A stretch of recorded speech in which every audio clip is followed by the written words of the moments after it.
What if the dream was nothing but a well-curated illusion? A life so polished it glistened, until one crack shattered the glass. What if the dream life was nothing but a mask? Lena had everything: an adoring tech tycoon husband, a breathtaking San Francisco high-rise, and a baby on the way. But late-night whispers and the scent of unfamiliar cologne began unraveling her perfect world. She couldn't ignore it anymore. She told her husband she was going to visit her sister for the weekend. Instead, she doubled back, each footstep toward their front door a drumbeat of dread. She expected deception. She wasn't ready to find her husband in bed with another woman, their bed. This wasn't just a broken marriage. It was betrayal. It was vengeance. It was the unraveling of a woman who had been pushed to her edge. The skyline of San Francisco sparkled beneath their 52nd floor penthouse, stretching like a sea of fireflies. From up here, Lena Monroe could see the entire city, a kingdom she thought she shared with her husband, Carter. Their home, an architectural marvel of glass, stone, and sleek design, had been spotlighted in lifestyle magazines.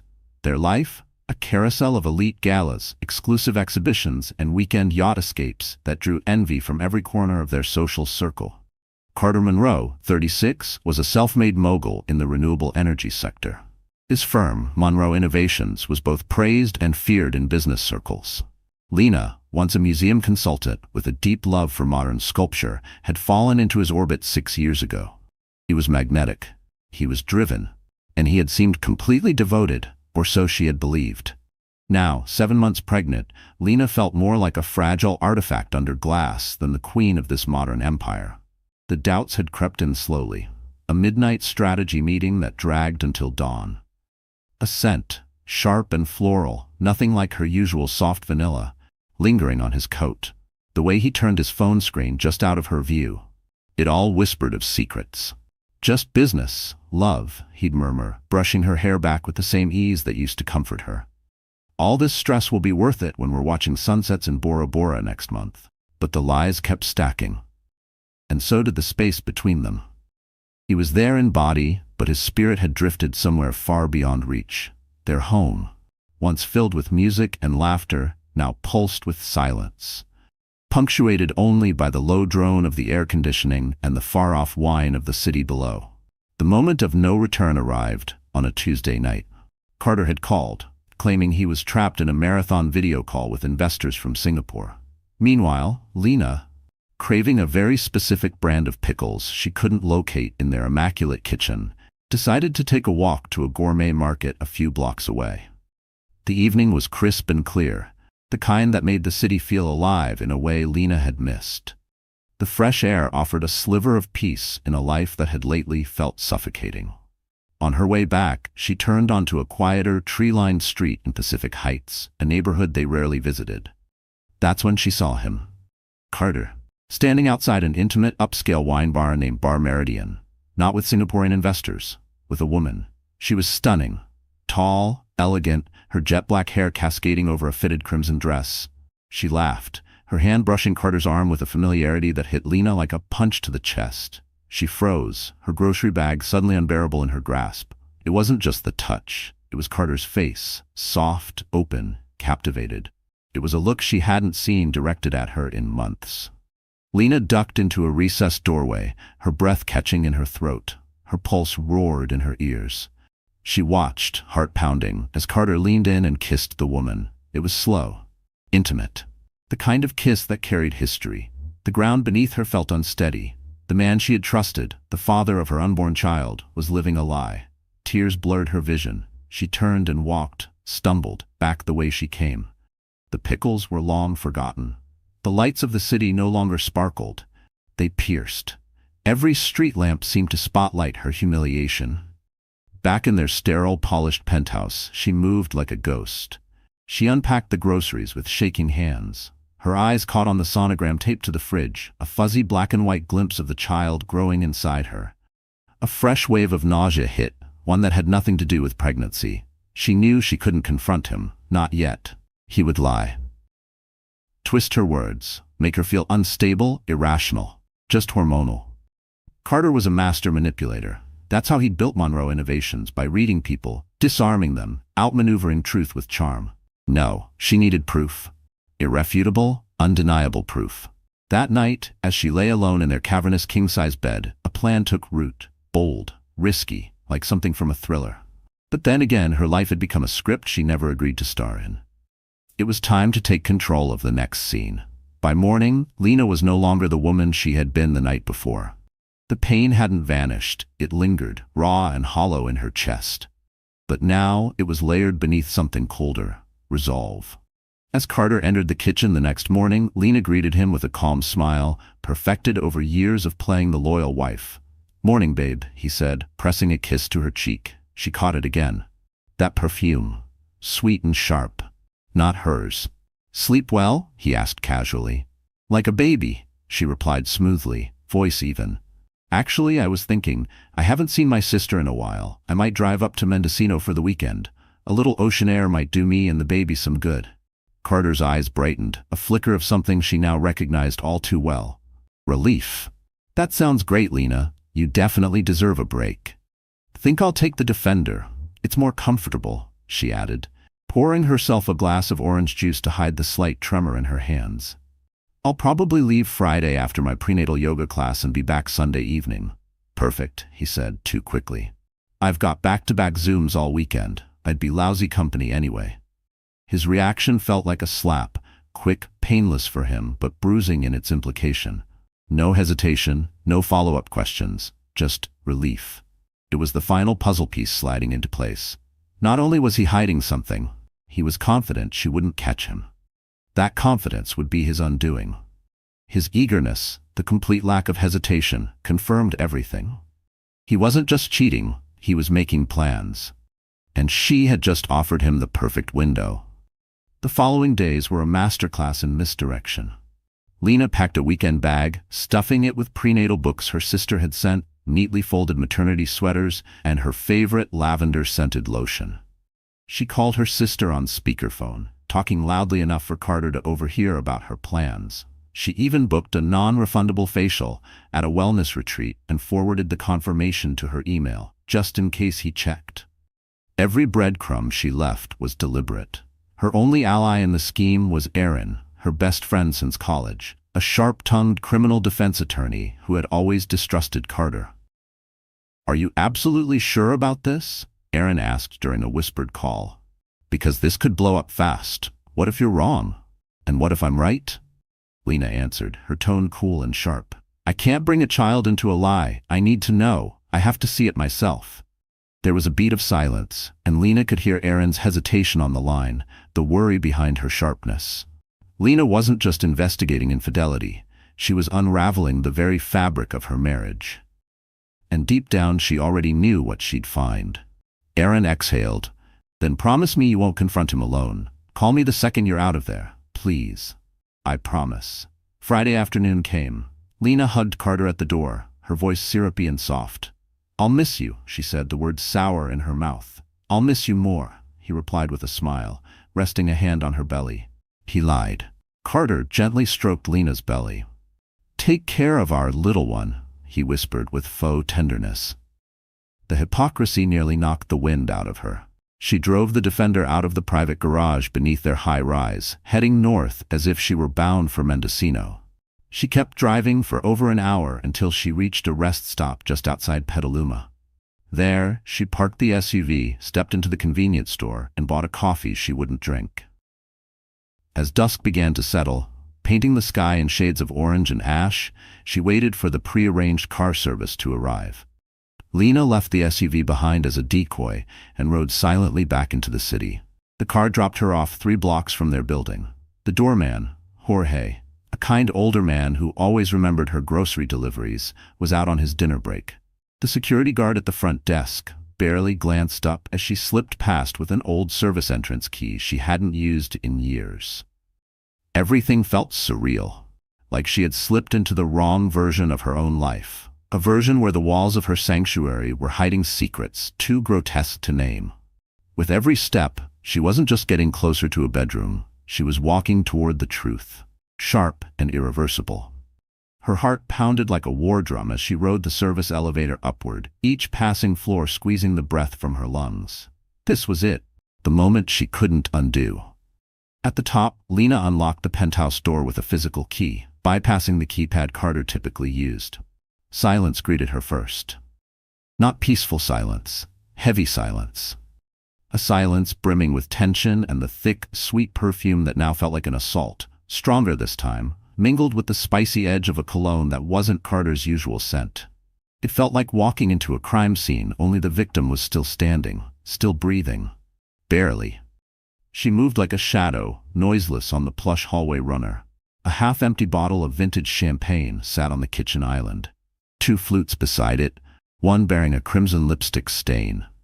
Draped over a dining chair was a silk scarf in a color eerily like dried blood. Lena drifted toward the bedroom hallway, a ghost in her own home. The master bedroom door was cracked just enough for sound to leak through. Low murmurs. A soft, sultry laugh. Her blood ran cold. It was the same laugh she had heard outside the wine bar. Her hand trembled as she pushed the door open. There they were. Carter and the raven-haired woman, wrapped in each other, tangled in the sheets of the very bed Lena had slept in the night before. The bed where they had whispered dreams. The bed where their child had been conceived. They were too deep in each other's embrace to notice her. They didn't see the figure standing in the doorway. A ghost of loyalty, a witness to their betrayal. The image didn't just sting. It carved itself into her memory like a scar. Each second she stood there, a fresh cut. The sight was grotesque in its intimacy, a cruel mimicry of love in the most sacred place she knew. For a moment, Lena couldn't breathe. The sight hit her like a blade, searing, final, unforgettable. Her skin went pale. A noise escaped her lips, a soft, cracked whimper. Gasping, Carter's head snapped up. His eyes widened. Horror, disbelief, and then a raw, animal fear. Lena! The name slipped from his mouth in a broken whisper, a pathetic echo of the destruction he had just unleashed. In that moment, the fantasy of their perfect life didn't just fracture, it exploded into 1,000 jagged pieces. Time seemed to slow. Every detail sharpened. The raven-haired woman's striking silhouette against the pale linen sheets Lena had folded just days ago. The way Carter scrambled to yank the covers up in a laughable attempt at modesty. The woman's expression, irritated and smug, not the least bit ashamed. The room felt like it was tilting. A nauseating sense of vertigo hit Lena as her eyes darted across familiar details now tainted by betrayal. The sheets she had chosen, the pillows they had once picked out together during a lazy Sunday. Now, all of it reeked of someone else's touch. Lena felt untethered from her body. Her hands trembled. Her chest rose and fell like she couldn't get enough air. Inside her, a superstorm brewed. Pain, fury, betrayal, all colliding at once. Then came the shift. The tears dried up, her spine straightened. "Get out," she said. Her voice was low, cutting, steely. It didn't rise, didn't waver, it didn't need to. It sliced through the air like a blade. The woman, whom Lena would later learn was named Simone, rolled her eyes. "Excuse me," she said, sitting upright with a flick of her hair, making no move to cover herself. "Who the hell do you think you are?" "I'm his wife," Lena said, eyes locked on Carter. "And this is my home. You have 5 minutes to grab your things and get out before I call security and have you arrested for trespassing." The room went deathly quiet, like the seconds before a thunderclap. Carter's face drained of color, his mouth working to form words that never came. He looked caught, cornered, his composure unraveling with every breath Lena took. Carter finally found his voice. Desperate. Panicked. "Lena, please, just let me explain. It's not what it looks like." Lena laughed. A cold, bitter sound that rang through the room like a siren. "Not what it looks like," she spat. "Carter, are you blind or just that stupid? You are in our bed, with a naked woman who isn't me. It's exactly what it looks like." She turned her gaze to Simone. 5 minutes is now 4. Simone, finally catching the warning in Lena's tone, slid off the bed and began collecting her clothes, which lay like clues on the floor. As she dressed, a smirk curled across her lips. She didn't look embarrassed. She looked victorious. "Don't worry, Carter," she said sweetly, fastening the back of her dress. "You know where to find me when you're done with this." Her eyes flicked pointedly to Lena's round belly with undisguised contempt. Then, without another word, Simone strutted out, the scent of her cloying perfume clinging to the air. The moment the door clicked shut, Lena turned back to Carter. "How long?" she asked, voice flat. "It was a mistake," he stammered. "A stupid, meaningless—" "How long?" Each word landed like a punch. He flinched, then finally caved. 6 months, he muttered. 6 months. The timeline crashed into her like a wrecking ball. He had been with that woman while Lena and Carter were trying to conceive. He had been with her when Lena handed him the positive test, trembling with joy. He had been with her when they heard their baby's heartbeat for the first time. The betrayal wasn't just emotional anymore. It was spiritual. It was parasitic, rotting everything she thought they had. The very foundation of their life, their marriage, their future, their child was laced with rot. Lena felt it in her bones, like an infection seeping into marrow. How many moments had she cherished while he desecrated their vows behind her back? Was she the reason for the late nights? Lena demanded, her voice cutting through him like a blade. The investor meetings? The trips? Carter's silence was an answer. He nodded, eyes fixed on the floor. I want you to pack a bag, Lena said. Her voice was cold, robotic. I want you out of here tonight. Lena, please, he pleaded, taking a hesitant step forward. Think of the baby. I am thinking of the baby, she shouted, her composure cracking wide open. I am thinking that I will not raise my child in a house built on deceit. I will not stay married to a man who cheats on me, humiliates me, and brings his mistress into our bed. The words rang out like a bell, one that marked the death of something sacred. Her breath came short and sharp, and her hand clutched her belly as if shielding the only pure thing left. She backed away, her arm instinctively wrapping around her swollen stomach. You'll leave, and we'll speak through our lawyers. The word stopped him cold.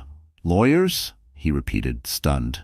Lena, don't be ridiculous. We can fix this. The time for fixing this ended the moment you decided your vows meant nothing, she said, her voice now barely above a whisper. Carter stood frozen for a second, then finally walked to the closet and began yanking clothes off hangers into a duffel. Lena's eyes drifted to the bedside table. An unfamiliar phone buzzed. The screen lit up with a new message from a contact labeled JP. Phase 1 complete. Monroe is distracted. The board is getting nervous. Time to prep the takeover bid. Did you get the server passwords? Lena's blood ran cold. This wasn't just infidelity. This was a setup. She stared at Carter, who was still hunched over his suitcase, oblivious. Then back at the phone, the initials JP. Something clicked, like a trap snapping shut. A memory came rushing back. Months ago at a tech fundraiser, Carter had mentioned his most dangerous corporate rival, Jonathan Pierce, ruthless, cold. A venture capitalist who'd been circling Monroe Innovations for years like a shark. JP and Simone. Lena's eyes widened. She had seen her before, not in real life, but in an industry magazine, an article profiling Pierce's most trusted strategist. The woman in the bed wasn't just his mistress, she was the bait. Simone wasn't just some random woman. She was Simone Vance, a fast-rising executive at Pierce Equity, the crown jewel of Jonathan Pierce's empire. This wasn't just a tawdry affair. This was espionage. Simone hadn't seduced Carter Monroe for love or lust. She was a corporate asset, a calculated plant, a honey trap sent to dismantle Monroe Innovations from within. She was executing a hostile strategy, and Carter had walked right into it. Lena's insides twisted with a new emotion, a tangled storm of betrayal and duty. Carter had broken her heart in ways she hadn't even known were possible. But Monroe Innovations, that company was their child's future. It was part of their legacy, something they were supposed to build together. She couldn't let a snake like Simone ruin it all. Carter zipped up his duffel bag and turned to her, face crumpled in defeat. I'm going to go to the club, he muttered. We'll talk in the morning. Lena looked at him, really looked at him, at the man she once believed in. The man who shattered her trust and was now standing on the edge of losing everything. She made a split-second decision. Her personal heartbreak would have to wait. No, she said, voice like iron. You're not going anywhere. Unpack your bag. Carter blinked, confused. What? Why? We have a much bigger problem than your affair. She picked up the burner phone from the nightstand and held it out. I'm talking about this. He took it with a furrowed brow, scanned the screen, and paled. All color vanished from his face. The weight of what he'd done hit him with the force of an avalanche. His affair hadn't just wrecked his marriage. It might have sunk his company. And the only person who could help him now was the woman he had just betrayed. The air in the penthouse shifted. It was no longer the scene of a domestic disaster. It was a crisis command center. The betrayal of moments ago still burned, but it was now laced with something else. Urgency. Carter stood frozen, staring at the message like it might bite him. That text from JP had changed everything. His shameful indiscretion wasn't just personal. It was a threat to his entire empire. She works for Pierce? He whispered, dread creeping into his voice. She's his senior VP of acquisitions, Lena said coldly, already thinking 5 steps ahead. They've been calling her his golden girl for the past year. It's all over Forbes. You were so busy playing the role of a late-night genius, Lena snapped, that you didn't even recognize the woman said to dismantle everything you built. The words hit like a slap. Carter slumped onto the edge of the bed, the same bed he had so recently desecrated, and buried his head in his hands. "Oh God," he muttered. "The server passwords last week at the office. She said she was interested in our back-end security. I was showing off. I logged into the admin dashboard to impress her." "You idiot," Lena breathed, the words spilling out before she could stop them. "You arrogant, reckless idiot." "I know," he groaned, voice muffled by shame. "What have I done?" For a long, tense moment, Lena just stood there, watching him crumble. Every bone in her body urged her to walk away, to call her lawyer and let him burn in the fire he started. He deserved it. But then she thought of the child growing inside her, of their future, of the legacy Monroe Innovations was supposed to become for their family. This wasn't just his company. It was her future too. And now it was under attack. From Jonathan Pierce, a man whose business philosophy was annihilation. Lena took a deep breath and shoved the heartbreak into a sealed box in her mind. "Get up, Carter," she said firmly. "Sulking isn't going to fix this." He looked up at her, hope flickering in his eyes at her use of we. "We need to assess the damage." What exactly did she see?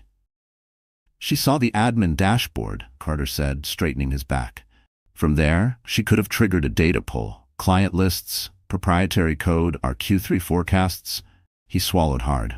"If she got the projections, Pierce has the ammo to force a sell-off. He's been trying to buy us out for over a year.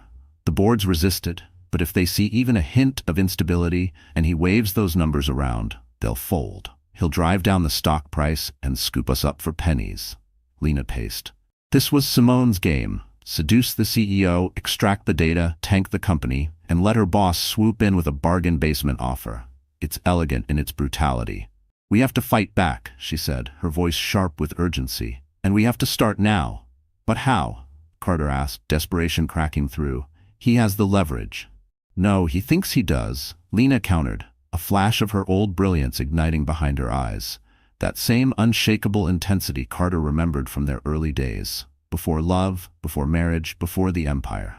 His plan relies on one thing: you folding. He's betting on chaos. He expects a distracted, lovesick fool wrapped in a scandal, a crumbling marriage, an unraveling executive. She locked eyes with him. "But if we don't fall apart, if we turn the narrative, he becomes the fool." Her words hung in the air, heavy, tactical, true. Pierce and Simone were waiting for Monroe Innovations to bleed. Lena had other plans. "By Monday morning," Lena said, still pacing, "when word gets out that our marriage is in shambles, they'll expect you to fall apart. They're counting on it. They expect panic, weakness, a power vacuum." "They're not wrong," Carter muttered, slumping into a nearby chair. "I am falling apart. But you won't show it," Lena countered, her voice like steel, "because there will be no messy divorce, no screaming matches in the press, no fuel for their fire." Carter looked up, confused. "What are you saying?" "I'm saying we form an alliance," Lena replied. Her tone was cold, strategic. "A business partnership. We'll freeze all public talk about our personal issues. We will be united. We will be strong." She turned to face him fully. "We'll go to the Tech Innovators Gala on Sunday. We'll smile for the cameras. We'll hold hands. You'll kiss my cheek. We will look like the power couple the board invested in, and Jonathan Pierce will see that House Monroe hasn't fallen." "But we're not united," Carter said, voice cracking. He doesn't know that," Lena snapped. "Simone doesn't know that. She thinks she owns you. She thinks she's your weakness." A fire sparked behind her eyes. "We're going to make her our asset." A plan, daring, dangerous, was taking shape. "You're going to call her," Lena said. "You'll tell her I threw you out, that you're heartbroken, that she's the only one who understands you. And then, When she thinks she's won, you'll feed her exactly what we want Pierce to believe. Carter blinked. You want me to lie to her? To keep pretending? I want you to turn their own con back on them. The suggestion turned everything upside down. Carter was being asked to play both roles, devoted husband and devoted traitor, all while under the eye of the enemy he didn't see coming. I don't know if I can do that, he said, voice trembling. Lena walked over to him, locked her eyes with his. The pain in her gaze was unmistakable, but so was the resolve, the fire, the command. You will, she said, her voice leaving no room for resistance. You'll do it for your company, for our child, and because it's the only step you can take toward repairing even a fraction of what you destroyed. She leaned in closer. This isn't about forgiveness, Carter. This is about survival. Silence stretched between them. Carter looked at her, truly looked at her, and saw not just the woman he had shattered, but the force of nature still standing in front of him. A leader. A warrior. He gave a slow, deliberate nod. I'm with you, Carter said quietly. Good, Lena replied, turning her back to him. Now call your mistress. You've got a role to play. The war for Monroe Innovations had begun, and its war room was the very bedroom where the first bomb had been dropped. The next 36 hours passed in a haze of tension and carefully orchestrated deception. The penthouse, once a symbol of comfort and opulence, became a covert command post. Lena, driven by coffee, fury, and the unyielding will to protect her future, took charge like a seasoned general. Carter, humbled and hollow, followed her lead like a soldier in penance. Gone were the tears, gone was the pleading. In their place stood a woman transformed, hardened, strategic, relentless. Lena wasn't just surviving, she was planning the counterattack. His first call to Simone had to be perfect. Lena stood beside him, scripting every line on a yellow legal pad, whispering cues like a director on set. Simone, it's me, Carter said, his voice shaking with manufactured grief. She knows. Lena knows everything. She threw me out. I'm at the club. I don't know what to do. The call was on speaker. Simone's voice, sickly sweet, oozed through the line. Oh baby, I'm so sorry. But isn't this what we wanted? Now we can finally be together. No more secrets. Yes, of course, Carter replied, sticking to the script. It's just the timing. Lena's threatening to go public. She's talking lawyers, divorce, emotional distress. She's going to try to take half the company. That was the bait. Lena knew the idea of a legal battle, one that could freeze Carter's shares and destabilize Monroe Innovations, would be exactly what Jonathan Pierce was counting on. A fractured CEO meant easier conquest. Simone didn't disappoint. Don't worry about her, she cooed. Let her file her lawsuits. By the time anything goes through, there won't be much of a company left to fight over. JP's moving in, Monday's the drop. There it was. They had the timeline. What do you want me to do? Carter asked, playing the part of the disoriented, broken man. Just stay quiet, Simone instructed. Leave it to me and JP. The more distracted you are, the better. Call me tomorrow. I love you, she added. I love you too, Carter replied, the words tasting like acid. The silence that followed was suffocating.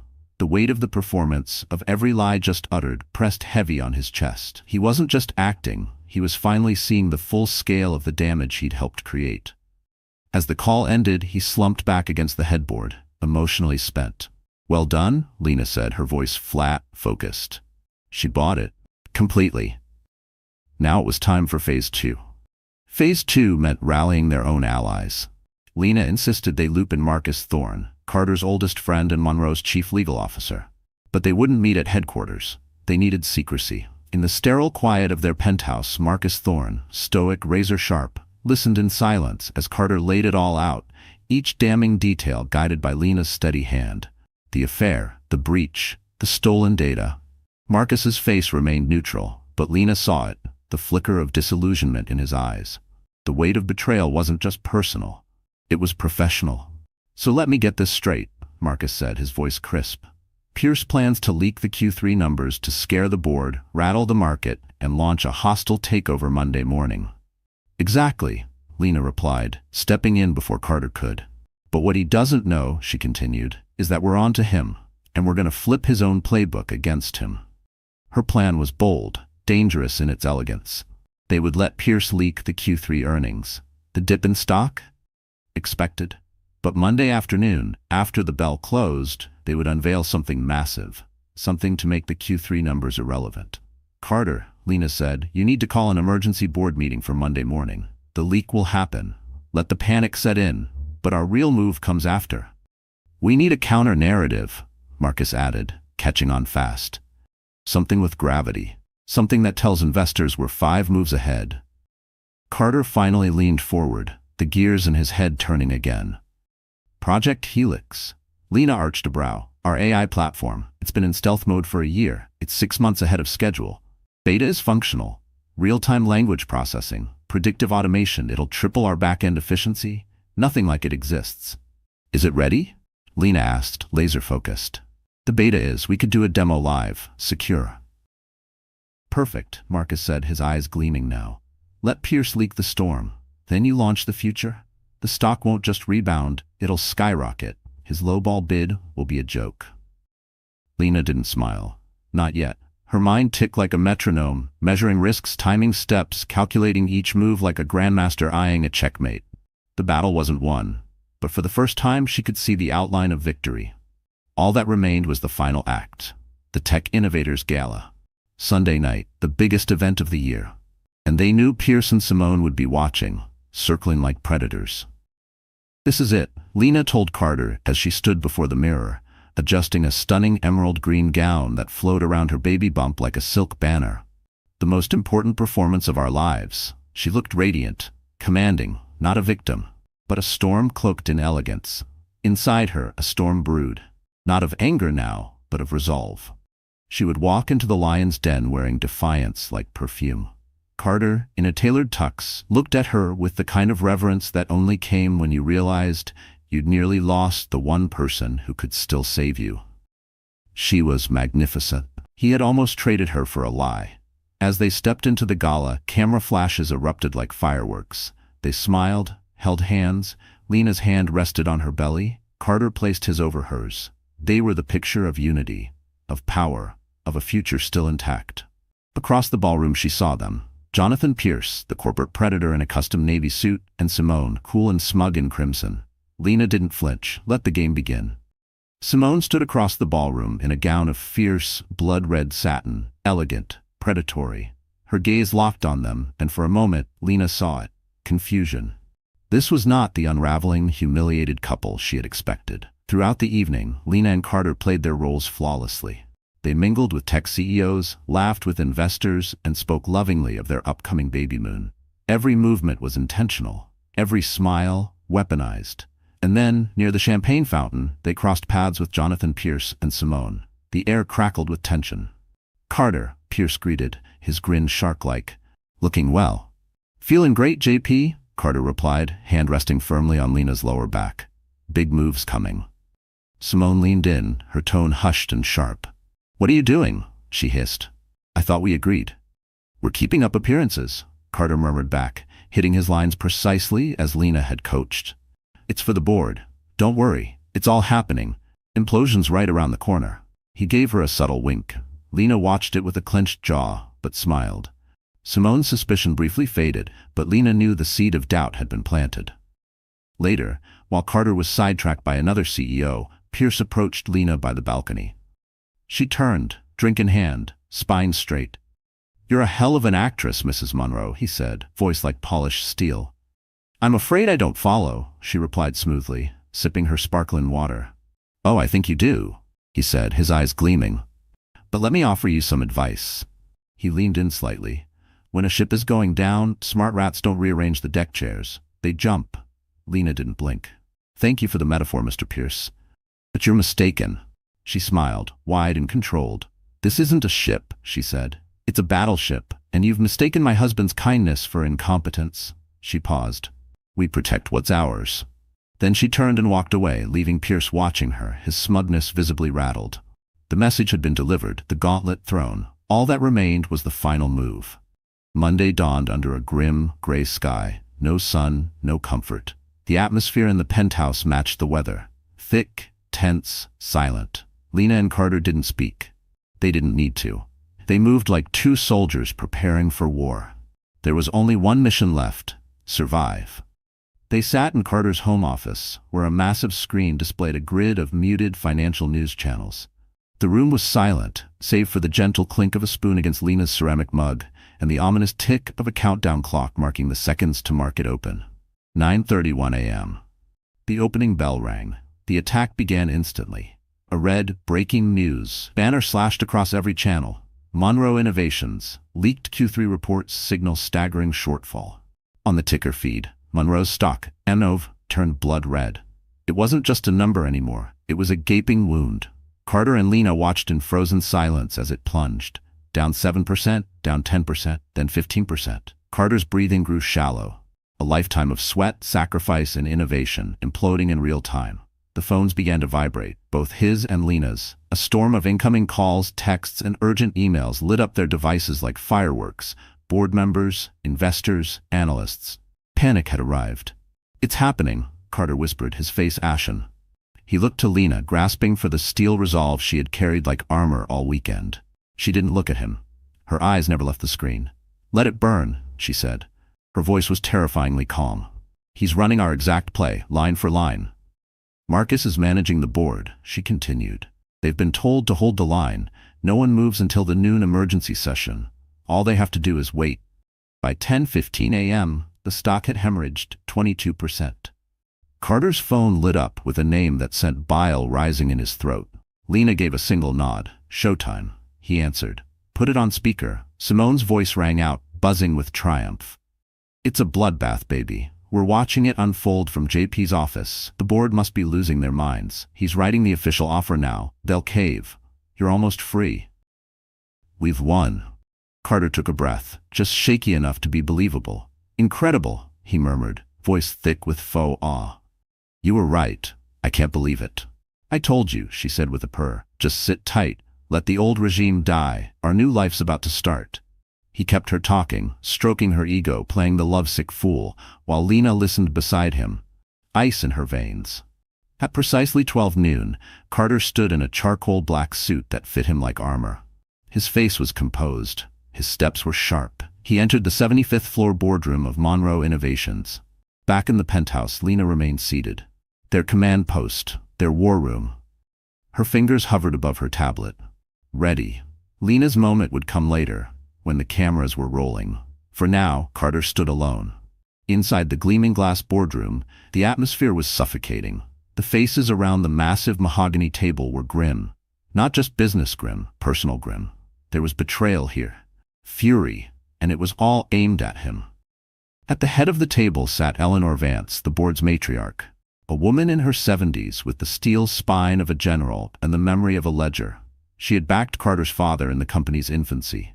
Now her gaze could cut glass. "Carter," she said, her voice cold and surgical. "What in God's name is happening? Those numbers are a 5-alarm fire, and this leak is a public execution. Start talking." Carter took a breath, not to calm himself, but to summon the voice Lena had coached into him. Calm, authoritative, controlled. "Madam Chairwoman, esteemed members of the board," he began. "Yes, our Q3 performance was below our internal projections, ambitious ones, I might add." He looked around the room, held the silence for one breath longer than comfortable. "It's also true," he continued, "that these numbers were not disclosed voluntarily. They were stolen, leaked with malicious intent." A ripple went through the boardroom. Shock, confusion, rising unease. "This wasn't an accident," Carter said, steel now threading through his tone. "This was a calculated act of corporate espionage engineered by Pierce Equity to devalue Monroe Innovations and force a hostile takeover." "Espionage?" a board member interjected, incredulous. "That's a serious accusation, Carter. Do you have any proof?" "I have more than proof," he said. "I have a confession." The lie rolled off his tongue with such authority he almost believed it himself. "The operative, a senior executive at Pierce, believed she had compromised me, that she was feeding data from a distracted, desperate CEO." He paused, eyes scanning the room. "But for the last several weeks, my wife and I, in coordination with Marcus Thorne, have been reversing the play. We've been feeding them curated data, anticipating this attack, preparing our counterstrike." Silence, then a slow, collective shift in the room. The fear, gone, replaced by intrigue, shock, a murmur of rising energy. They weren't on a sinking ship, they were part of a classified counterintelligence op. This leak, Carter said, voice now ringing with purpose, was always part of our calculus. The Q3 projections you've seen represent where we were, not where we're going. They reflect a legacy system, a company focused on yesterday's tools. He stepped forward, and the screen behind him flickered to life. For the past 18 months, our top engineers, our Skunk Works division, have been working in stealth mode on something that will reshape this industry. We kept it entirely off the books, Carter said, his voice calm, steady, firewalled from every main system, air-gapped, just in case. He turned to the board. We call it Project Helix. He pressed a button on the sleek console in front of him. The screen behind him, previously displaying the hemorrhaging MNOV stock, flickered, then bloomed into color. For the next 30 minutes, Carter delivered the performance of his career. But this wasn't just a presentation, it was a revelation. He didn't pitch a product, he unveiled a new future. Live, he demonstrated the AI integration platform, instant logistics optimization, real-time market prediction, and automation protocols that would triple processing efficiency across entire industries. The board watched, mesmerized. Carter didn't just speak, he sold. And for the first time in months, maybe years, it was a dream he believed in. When he finished, the silence was absolute. The board didn't see losses anymore. They saw a $1 trillion valuation shimmering on the horizon. Eleanor Vance, pale and stunned, was the first to break it. "My God, Carter," she whispered. "This changes everything." Right on cue, the boardroom doors opened. Marcus Thorne stepped in, grim but electrified. He walked straight to Carter and handed him a tablet. "It's here," Marcus announced, his voice firm and clear. Carter read the screen. His expression darkened, then turned into a slow, predatory smile. "Ladies and gentlemen," he said, lifting his head, "we have just received an unsolicited formal takeover offer from Pierce Equity." He read the number aloud. The room fell into stillness. The offer was laughably low, an insult in the face of the technology they had just seen. One board member snorted, another chuckled. Within seconds, the entire boardroom erupted into cathartic, incredulous laughter. Just hours ago, this number had been a death knell. Now it was a punchline. "Our response," Carter said, his voice booming with new power, "is clear. The board unanimously rejects the offer." He paused, then delivered the kill shot. Additionally, Monroe Innovations will be filing a multi-billion-dollar lawsuit against Pierce Equity and its senior vice president, Ms. Simone Vance, for corporate espionage, IP theft, and felony market manipulation. He looked to Marcus.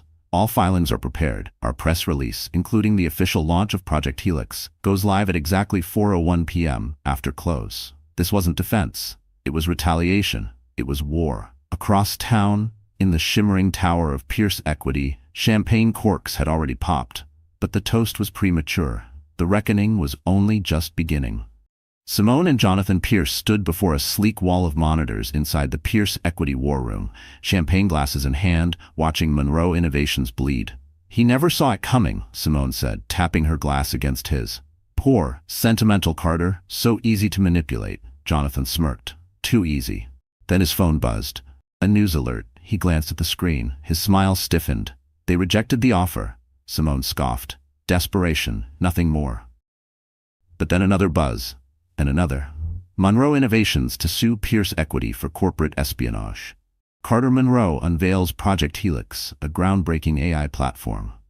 Simone's chest tightened. The filtered confidence drained from her face like water down a crack. She felt the air grow thick, each word on the feed a dagger twisting in her gut. "What the hell is this?" she asked, her voice suddenly strained. She tapped furiously, pulling up a live feed. There he was, Carter, at a press podium, delivering a confident, charismatic statement. Not broken, triumphant. Then, her blood chilled. Lena Monroe stepped onto the stage beside him, radiant in an emerald gown. Her hand rested gently on Carter's arm. They shared a look, not of survival, but of strength, of love. The camera flashes exploded like fireworks. The Monroes weren't reeling, they were rising. A fortress in heels and a three-piece suit. Simone stared. This wasn't the soft, artistic wife she had dismissed. Lena hadn't been the collateral damage. She had been the architect. Simone's fingers shook. The room seemed to tilt.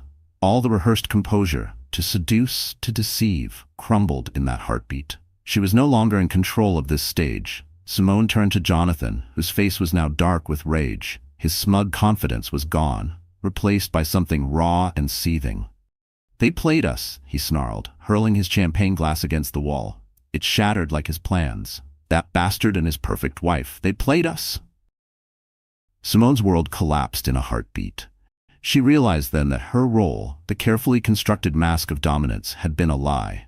She had been the pawn, blind to the real battlefield and the real enemy.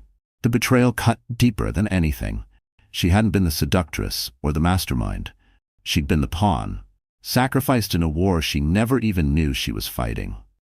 That night, the Monroe penthouse was calm once more. The screens no longer showed a crisis, but a legend in the making. News anchors hailed Carter Monroe's genius fight, the failed takeover, the historic lawsuit, the miraculous unveiling of Project Helix.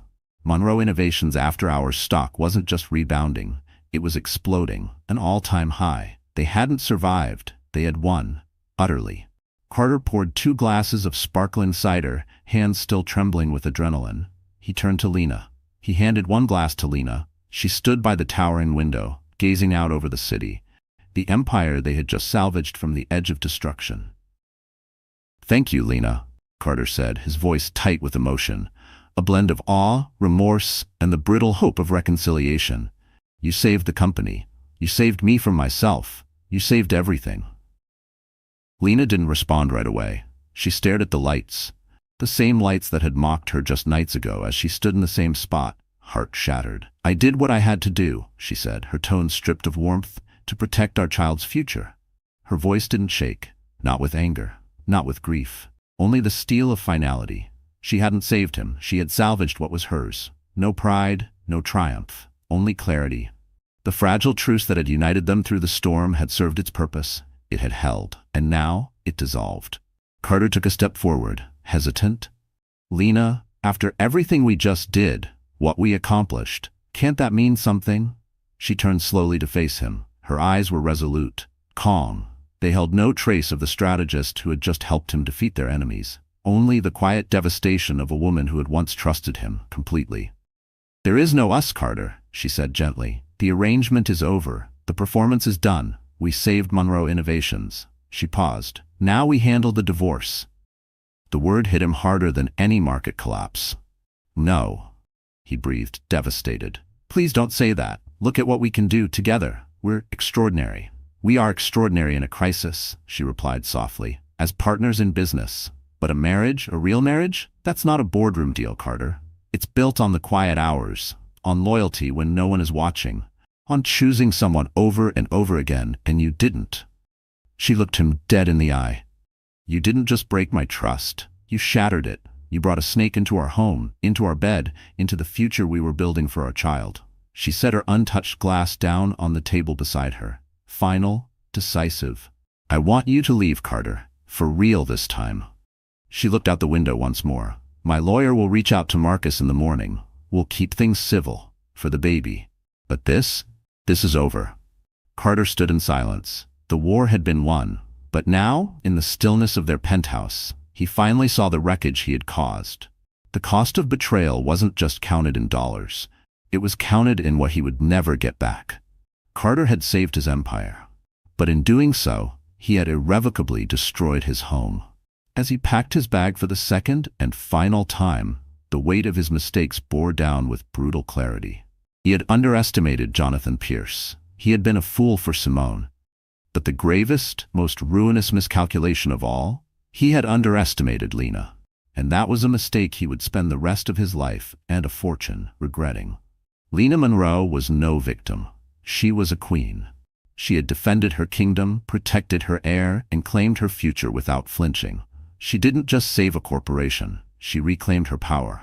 And in doing so, she showed that even the most shattered heart can become a weapon and a shield. Her story is a raw, unforgettable testament. Sometimes the most devastating betrayals forge the fiercest warriors. So the story is over, dear friends, and if you're still here at this hour, something in Lena's journey must have stirred something inside you. Let's sit in that feeling for a moment, because this wasn't just a story about betrayal or corporate warfare. This was about truth, about seeing yourself in the rubble and choosing not just to rebuild, but to rise higher, stronger, wiser. Lena Monroe didn't just save a company, she saved herself. She reclaimed her voice in a world that tried to mute it with lies. Her story reminds us that dignity doesn't always come quietly.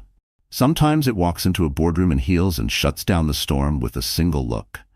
And if you're out there right now, standing in the middle of your own heartbreak, your own battle, know this: you are not powerless. You are not alone. As author Brené Brown said, owning our story and loving ourselves through that process is the bravest thing that we'll ever do.